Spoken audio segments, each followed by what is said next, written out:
Hola, bienvenidos a la biblioteca de los clásicos del fantástico. Hubo una época en la que en el mundo anglosajón, en Inglaterra y en Estados Unidos especialmente, germinó una obsesión, una paranoia y un terrible miedo ante una invasión de la cultura occidental, del mundo occidental, una irrupción de fuerzas humanas, de ejércitos provenientes del este lejano, del lejano oriente, en realidad, de China y de Japón, también de Mongolia, los llamados amarillos. Este miedo, esta obsesión, se la conoció a ella precisamente con el nombre de peligro amarillo, Yellow Peril en inglés. No se sabe muy bien quién acuñó por primera vez el término, pero hay quien asegura que fue el emperador alemán Guillermo II de Hohenzollern, después de todas las virulencias de la guerra de los Boxers, de la rebelión de los Boxers, que se había producido en China y que había dado lugar a la intervención masiva de las potencias occidentales. De cualquier manera, proviniera de donde proviniera, esta obsesión existía y el miedo al amarillo, a esa raza tan prolífica que se estaba propagando de una manera tan tremenda, que estaba empezando ya a extenderse por las grandes ciudades occidentales, sobre todo las del mundo anglosajón, por Londres, por Nueva York, por San Francisco. Esta obsesión generó también una réplica, tuvo su réplica en la literatura fantástica, porque el peligro amarillo nos dejó a personajes tan ya entrañables, de hecho, pero que en su época fueron terriblemente siniestros, como fueron el Doctor Fu Manchu o el Emperador Ming de las series de cómics Flash Gordon. En los años 30 vivió un escritor estadounidense, un tejano, muy conocido hoy, muy leído, en continua reedición, cuyo nombre era Robert Irving Howard. Este autor que, por desgracia, muchos lo conocen únicamente por ser el creador del personaje inmortal, eterno, también clásico, todo hay que decirlo, de Conan el Bárbaro. No voy a entrar mucho más en él, porque de hecho muchos lo conocen más por las adaptaciones al cómic y por las películas que se han hecho que por la lectura de los relatos originales de Howard. Este autor escribió muchísimo, creó muchos personajes de fantasía y también tocó a menudo el tema del peligro amarillo, pero llevándolo a tremendos extremos de fantasía, de magia, de manejos con el espiritismo, con el mundo de las sombras, de poderes sobrehumanos que se suponía que poseían algunos miembros de la raza amarilla, ya fueran chinos, ya fueran japoneses, mongoles o simplemente personas de nacionalidades o de razas del Oriente Medio, no solo ya de la antigua civilización china.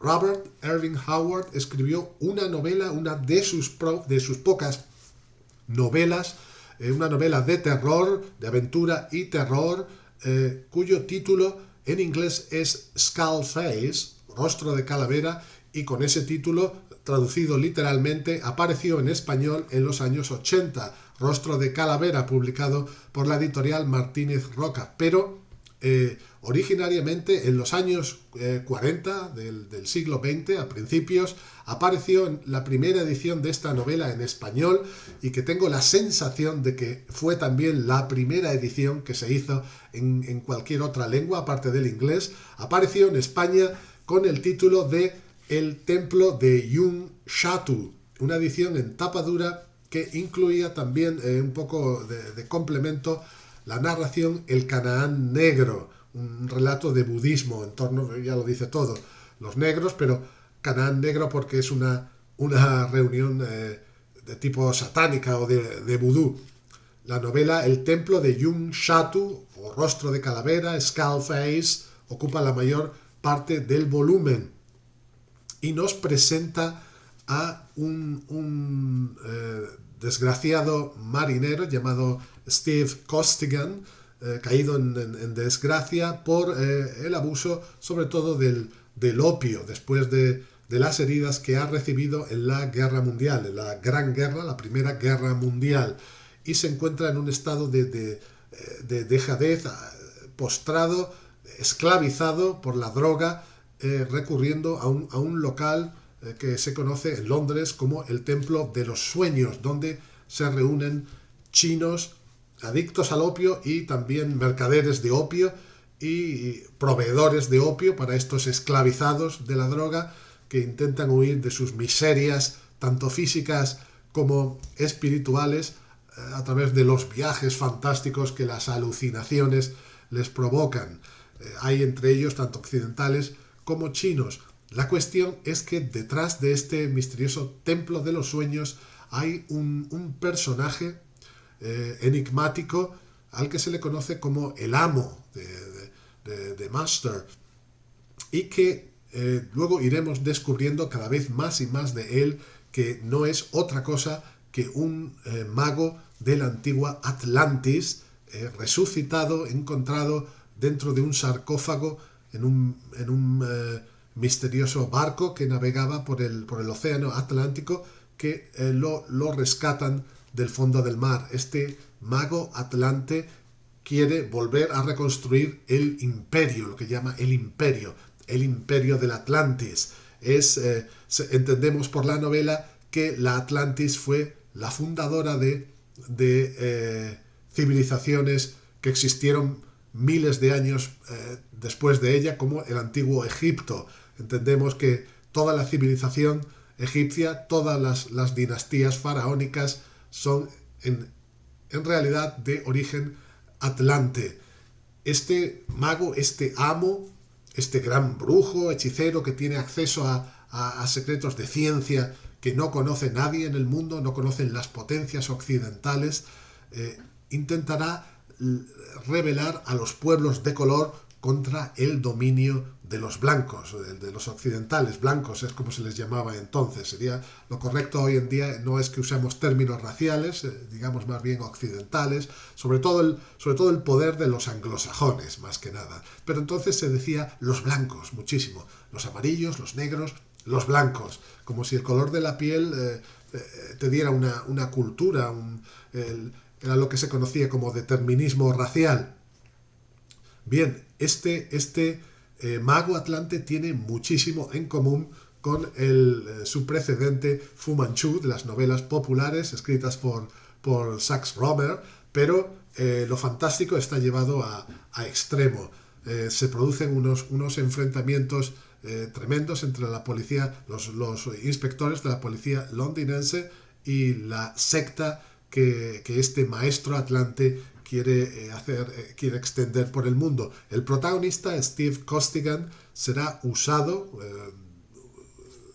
para ello su adicción al opio, será esclavizado y el mago pretende hacer de él un instrumento de su poder y convertirlo en un sicario, hacer que por su inmensa fuerza física, totalmente insólita, de este marinero de ascendencia irlandesa, muy típico de los personajes de Howard en la época, sin importar que la vida de los irlandeses entonces era de lo más prosaica y no eran gente demasiado aventurera, pero Robert Howard los tenía totalmente idealizados, probablemente por su propio origen irlandés. Utilizará, como digo, el maestro a este irlandés para que lleve a cabo sus crímenes ordenados por él, pero por supuesto es el protagonista, es el bueno del relato y se rebelará contra él, ayudado por algunas otras personalidades de la policía londinense. Es maravilloso el ambiente descriptivo de ese Londres anterior a la guerra, de un Londres neblinoso, con un Támesis que discurre a veces por unas zonas totalmente de ambiente purulento, una atmósfera malsana. No es un Londres elegante ni refinado, unos bajos fondos en los que abunda el no blanco, el no anglosajón, abunda el asiático, el oriental, el árabe, el negro.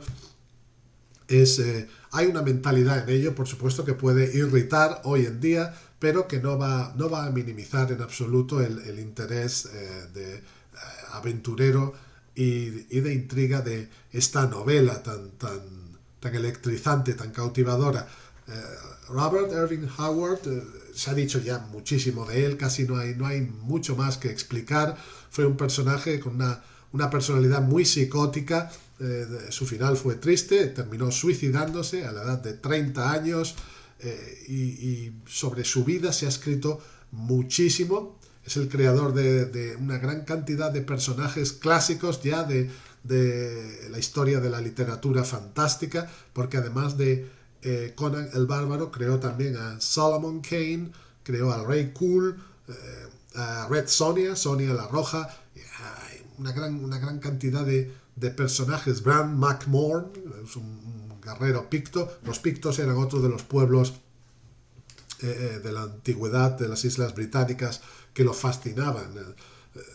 La vida de este personaje y su obra están maravillosamente comentadas para todo aquel que le interese en el libro Dark Valley Destiny, escrito por L. Sprague de Camp, que ya escribió también una biografía de Lovecraft, y algunos otros como Catherine Crook de Camp y Jane Whittington Griffin. Catherine Crook de Camp creo que era su esposa. Es un libro bastante interesante. Comentar que el género de terror fue también muy cultivado por Howard. En inglés existe este estupendo volumen de Horror Stories of Robert E. Howard, pero que muchas de las narraciones que están aquí incluidas están también traducidas al español, pero en diversas antologías. Propio libro Rostro de Calavera que comenté anteriormente de la editorial Martínez Roca incluía relatos que están en este volumen como Wolf Head, Cabeza de Lobo, un relato de licantropía. Volviendo al tema que nos trae el templo de Yun Shatu, es, ya dicho, también una historia de droga, de opio, exagerando muchísimo las posibilidades de esta droga, supuesto poder alucinógeno, mezclado además con otras drogas que elabora el maestro, el mago atlante, el amo también, como se le puede llamar, el dueño lo llaman en la primera traducción española, extraños bebedizos que hace tomar a Steve Costigan, el protagonista, para redoblar su fuerza, además de para liberarlo de la cadena, de la tortura que supone para él la adicción al opio. Las personas de raza no blanca están miserablemente tratadas en la novela. Ya digo que es muy irritante a veces como habla de los negros como negros.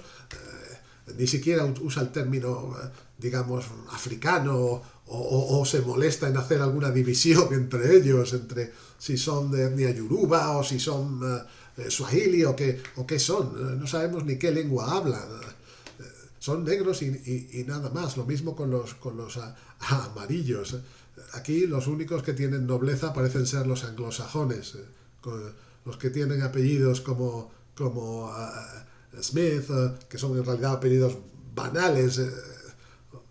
Y bueno, otra de las obsesiones de este autor, se sabe, era el color de los ojos azules que lo fascinaban. No sé si por el hecho de que él mismo los tenía, aunque era muy moreno, pero los personajes de ojos azules, los hombres fuertes, grandes, con los ojos claros, prevalecen en sus novelas siempre, aunque el cabello oscuro. Son cosas que muy curiosas.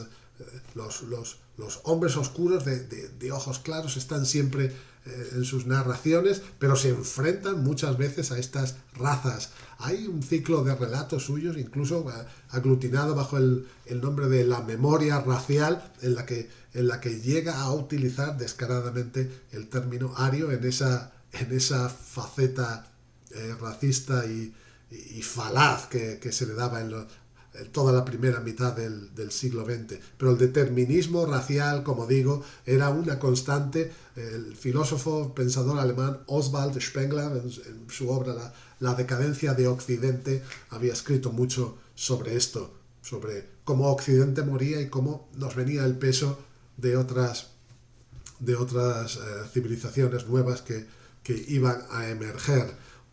Ya en el siglo XXI, ¿qué nos queda de esto? Pues una interesantísima y amenísima historia de aventuras. No importa de qué raza sea, uno se va a identificar con el protagonista, blanco y anglosajón. No importa, no importa. La historia es amena, es cautivadora. Podría hablar mucho de Robert Irving Howard, pero se ha dicho ya tanto de él, que sobran ya casi las palabras. Fue uno de mis escritores predilectos en un determinado momento de mi vida. Yo creo que he leído la mayor parte de su obra.